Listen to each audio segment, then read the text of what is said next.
না। ভোলায় কি ঘটনা ঘটা গেছে আপনি জানেন, তার চেয়ে বড় ইতিহাস ঘটাইছে যেটা, এটা একটা ইতিহাস ভাই।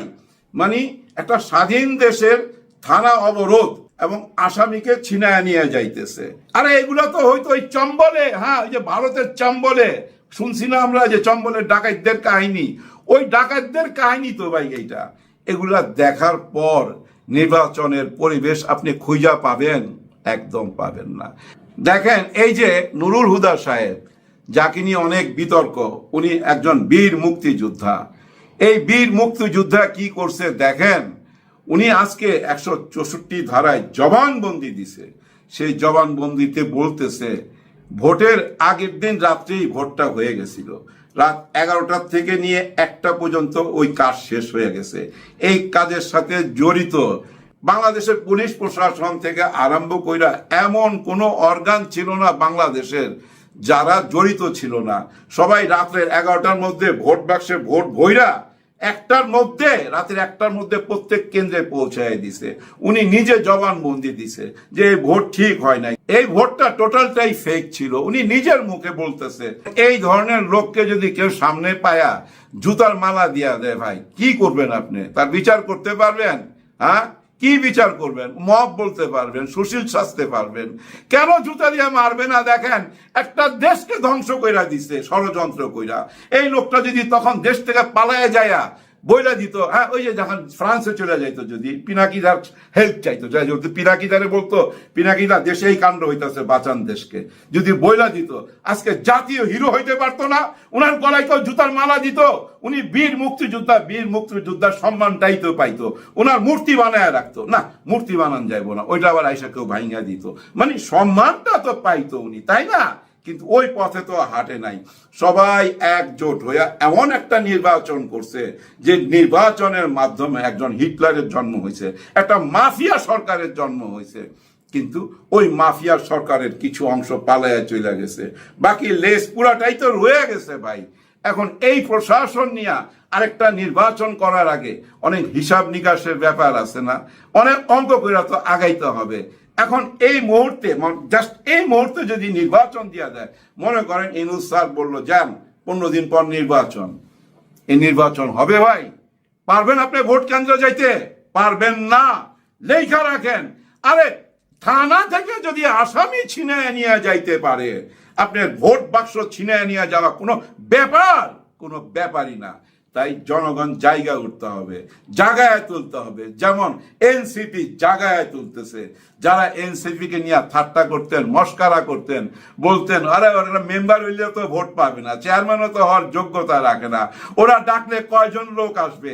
ওই যে আজকে বগুড়ায় চলে গেছে, দেখেন বগুড়ায় কি বাণী দিছে, কি কথাগুলা বলছে, জ্বালাময় বক্তৃতা দিছে নাহিদ ইসলাম, পাশে সার্জিস হাসনাত আব্দুল্লাহ দাঁড়ায় রয়েছে। মানুষ কি কম হয়েছে ভাই? চিন্তা করেন, মাত্র তো শুরু। হ্যাঁ মাত্র তো শুরু।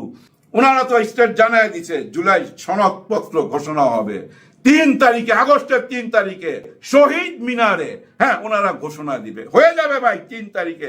অনেকের মনে সন্দেহ এই সরকার তাল বাহানা করতেছে জুলাই সনদপত্র নিয়ে। নো, কোনো তাল বাহানা না। জুলাই সনদপত্র ঘোষণা হয়ে যাবে 5ই আগস্টের আগে, আগস্টের 3 তারিখই হয়ে যাবে ইনশাআল্লাহ। এই সনদপত্রটাই শুধু ঘোষণা দিয়ে ছাইরা দিলে হবে না, এইটা কিন্তু সংবিধানে লেখা হবে, সংবিধানের একটা অংশ হয়ে যাবে। কিন্তু এই সনদপত্র হইতেই হবে, তারপরে নির্বাচন।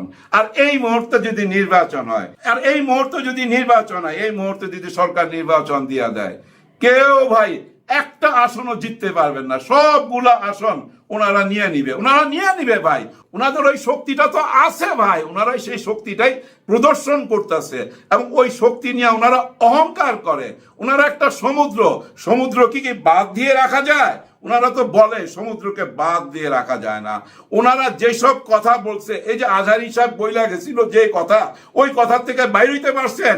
উনি যখন বলছে আপনাদের নাম নিয়ে তো বলে নাই, কিন্তু আপনারা ঘাড়ে নিয়ে নিছিলেন, ঘাড়ে নিয়ে আজহারি না ফাজারি, এখান থেকেই কিন্তু শুরু হইলো বিভেদ। ওই যে হাতটা এইভাবে নাড়ছিল, তারপর আরেকজন আইসা বলছিল মোল্লা মুন্সিদেরকে পেটে ধারণ করবেন না মা বোনেরা, এরকম জাহিলি কথাবার্তা বলছে।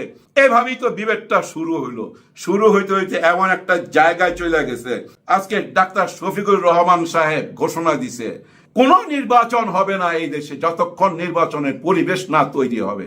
আসলে তো নির্বাচনের কোনো পরিবেশ নাই ভাই। এখন যদি নির্বাচন হয় ভাই, আমার তো মনে হয় 6-7% ভোট দিতে যাবে, বাকি মানুষ ভোট দিতে যাবে না। জীবনের কোনো নিরাপত্তা নাই। ওই পরিবেশ তো তৈরি করতে পারে নাই বর্তমান সরকার, এখনো করতে পারে নাই। কাদের জন্য করতে পারে নাই সেটাও কিন্তু আমরা বুঝতে পারতাছি। সরকার এমন পলিসিতে চলে গেছে ভাই, কিচ্ছু বলে না, চুপচাপ থাকে। সরকারের একটাই কথা, কার উসিলা সিন্নি খাইলা মোল্লা চিল্লা না। হ্যাঁ, মোল্লা চিল্লা না, সিন্নি খায়া চইলা যাইবা। যারা হতায় দিল, যারা স্বাধীন কইরা দিল, তাদের জায়গা তোমরা দখল কইরা নিয়ে চইলা যাবা। এটা কি হয়? হয় না। আর আমরা যদি বলি কিংস পার্টি, কিংস পার্টি, আরে ভাই বলতে থাকেন না কিংস পার্টি। এই দেশের প্রথম কিংস পার্টি বানাইছে শেখ মুজিবুর রহমান। হ্যাঁ, বাকশাল কিংস পার্টি তো ভাই, উনি তো রাজ্যের সিংহাসনে বৈশাই ওই পার্টিটা বানাইছিল বাকশাল, বাংলাদেশের প্রথম কিংস পার্টি। তারপরে বাংলাদেশের সেকেন্ড কিংস পার্টি বিএনপি। হ্যাঁ, আগে জিয়াউর রহমান সাহেব ক্ষমতায় আসা, তারপরে কিংস পার্টি বানাইছে না ভাই। উনি আরবি থেকে তো আসছে সরাসরি, উনি তো কোনো রাজনীতিবিদ ছিল না, তাই না? কিংস পার্টি হয়েছে। এরশাদ সাহেব বানাই নাই কিংস পার্টি, জাতীয় পার্টি কিভাবে তৈরি হয়েছে? এরশাদ সাহেব যদি বানাইতে পারে, কেন এই সরকার বানাইতে পারবে না? তবে সরকার বুঝাই দিছে কারোর সাথে আমার সম্পর্ক ভালো না। ওই যে লন্ডন বৈঠক দিয়া টোটালটা ভাই একটা আই ওয়াশ কইরা দিছে। মাইন্ড গেমের মধ্যে আপনারা পইরা গেছেন, মিসগাইড হবেন না। ওনারা সব ঠিক আছে ভাই, সব ঠিক আছে। আমি বহু আগে থেকেই আপনাদেরকে বলতেছি, জাতীয় নাগরিক পার্টিকে সামনে রাখবে ওনারা। কারা? মুরব্বীরা। এই মুরব্বীকে আমরা তো জানি। হ্যাঁ, জামাতে ইসলাম, চরমনার পীর সাহেব, হেফাজতে ইসলাম, আরো অনেক ইসলামিক মাইন্ডেড যারা আছে সবাই চলে আসবে, সামনে রাখবে এই জুলাই গণ অভ্যুত্থানের জীবিত শহীদদেরকে। ওদেরই তো প্রথম অধিকার। অনেকে বলে ভাই ওদের কেন এত মূল্য দিতেছে, ওদের কেন ডাকতে হবে, ওদের তো এখন নিবন্ধন হয় নাই। ভুইলা গেলেন? সিন্নি খাইলেন, মিষ্টি খাইলেন, মোল্লা চিনলেন না? ওদের জন্যই তো এই স্বাধীনতা, এই যে নিঃশ্বাস নিতেছেন, এই যে বক বক করতেছি আমি, আপনারা যারা কথা বলতেছেন, সমালোচনা করতেছেন সরকারের, কারণ ওদের কারণেই কিন্তু আমরা সবাই মুক্ত বাতাসে নিঃশ্বাস নিতেছি। এই জুলাই কি আপনারা বুঝতে পারবেন দেশ কোনো ভুল পথে যাচ্ছে না? এই যে দেখেন না, ইউনূস স্যার চুপচাপ, সবার মধ্যে কত জ্বালা, কত রকম কথা, উনি কোনো রিয়াকশন দেন না। ওনার কোনো জ্বালাও নাই, যন্ত্রণাও নাই, কারণ উনি তো ট্রেন ছাইড়াই দিছে রিসিভ বাটনের চাপ দিয়া। ট্রেন ঠিক তার জায়গা মতো যায় পৌঁছাইবে ভাই, জায়গা মতো পৌঁছাই দিবে। ওই পিআর সিস্টেমে ইলেকশন হইতে হবে, আর ওই পিআর সিস্টেমে নির্বাচন হইলে ভাই এই যে ছোট বড় যত দল আছে সবাই প্রতিনিধি যাইতে পারবে সংসদে, সবাই কথা বলতে পারবে, কেউ স্বৈরা শাসক বানাইতে পারবে না। আপনি একাই শাসন করবেন, একাই নির্বাচন করবেন, আপনি 40% ভোট নিয়ে 60% ভোটাররে শাসন করবেন, এটা তো হইতে পারে না। সবাই মিলা দেশটাকে শাসন করতে হবে, কারো একার উপরে ছাইরা দেওয়া যাবে না। একার উপরে ছাইরা দিলেই তো আপনারা তলে তলে বিক্রি হয়ে যান। হ্যাঁ, অতীতে অনেকেই বিক্রি হয়েছে, সামনেও কিন্তু অনেকেই হবে, কারণ মানুষ তো ভাই, মানুষ এমন হইতেই পারে, মানুষের আদর্শ ভাই ভুলভ্রান্তি থাকতেই পারে। ভুল নাই কোথায়? আল কোরআনের আদর্শে, আল কোরআনের আদর্শে ভুল নাই। আমরা তবে আদর্শের পিছনে ছুটতেছি। মনে করেন এই যে নৌকার একটা আদর্শ, মুজিববাদী আদর্শ, ওর পিছনে ওনারা ছুটে। এই যে আমাদের ধানের শীষ, এটা আমাদের শহীদ প্রেসিডেন্ট জিয়াউর রহমানের আদর্শ। ওকে, ডান। এভাবে এরশাদ সাহেবের আদর্শ আছে, আমাদের হাসিনা ম্যাডামেরও আদর্শ আছে, সবাইরই আদর্শ আছে। এরা তো মানুষ, কিন্তু আমাদের তো একটা গাইডলাইন আছে, আল কোরআন। ওই আদর্শটা মানলে অসুবিধা কি? ওই আদর্শটাকে সামনে রাখা সুন্দর একটা আধুনিক রাষ্ট্র কিভাবে গঠন করা যায় সে চিন্তা করতে অসুবিধা কি? নতুন কিছু দেখলে অসুবিধা কি? এই নতুন নেতাদের হাতেই গড়ে উঠবে নতুন বাংলাদেশ। পুরানা ওই যে আমার মতো বয়স্ক নেতাদেরকে বুঝছেন সাপোর্ট দিয়েন না। এরা সবাই তলে তলে ভাই বিক্রি হয়ে গেছে কারো না কারো কাছে। এদের কোনো আদর্শ নাই, দেখতে পাইনি, গত 10 মাস কেউ দেখাইতে পারে নাই। তাই নতুন নেতাদের জন্য রইল প্রাণ খোলা দোয়া। সবাই দোয়া করবেন ভাই, দেশটাকে বাঁচাইতে পারবে এই নতুনরাই। একটি সুন্দর বাংলাদেশ আমরা গড়তে যাচ্ছি, কোনো ভুল পথে যাচ্ছি না ইনশাআল্লাহ। সবার জন্য সবাই দোয়া করবেন। আল্লাহ হাফেজ।